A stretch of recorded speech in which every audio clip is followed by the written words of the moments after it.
Thank you, Mr. Chairman. I'd like to welcome our panel today. Welcome to day 367 of 15 days to slow the spread. Proponents of the economic lockdowns promised it would be just 15 days to flatten the curve. Instead of 15 days, the lockdown has now gone on for over a year. Early on in the pandemic, as we all remember, there were projections that hospitals would be full and have to turn away people. Medical equipment was in short supply. Businesses were closing. What they hoped would be on a temporary basis as governments started locking down their economies and telling people to stay home. At that time, when programs like PPP were created, no one was under the belief that we would still be doing this a year later, with no end in sight. The PPP program was devised as an emergency stopgap to keep businesses running and people on payroll at their job instead of having to be laid off. It's been a year now. The virus is in full retreat. Hospitalizations are declining rapidly. Vaccines have been rolling out since December. Instead of touting these incredible successes and offering people hope, governments keep moving the goalposts. Our hospitals are not overcrowded. We don't have PPE shortages. All the reasons the economy locked down in the first place are no longer a concern. It's time to reopen our economy.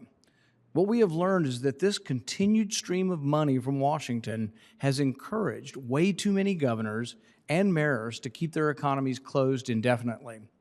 They stifle their economies, roll yellow police tape across store shelves, and threaten small businesses with revoking licenses or worse, then demand Washington clean up their mess when the businesses have to shut down for good. We should demand these elected officials stop imposing arbitrary rules and stop illogically picking winners and losers.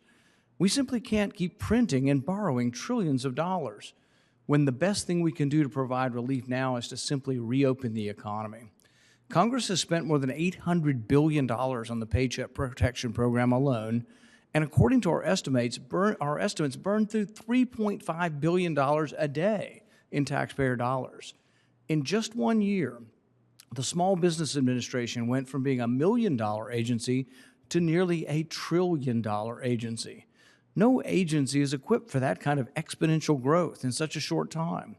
Without adequate controls, the program has benefited large, well-financed businesses, alleged fraudsters, and organizations like Planned Parenthood. Despite the widespread evidence of fraud and misuse within the PPP, Congress expanded and funded the program 4 times. The president's recently signed $1.9 trillion package provided even more funding for PPP, despite signs of economic recovery. And many in Congress are discussing yet another extension of the program past its March 31st deadline. Meanwhile, the Small Business Administration Inspector General has produced 10 reports on the lack of SBA oversight of this program.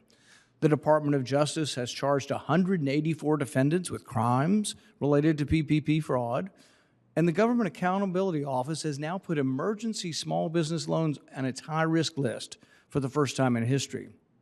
Small businesses are thriving in states that have eased restrictions. It is clear that there is pent-up demand for Americans to go back to their normal lives. This is in many ways a crisis of Congress's and governors' own making. I look forward to our discussion today on how we can improve the effectiveness and oversight of the program and how small businesses get back to business.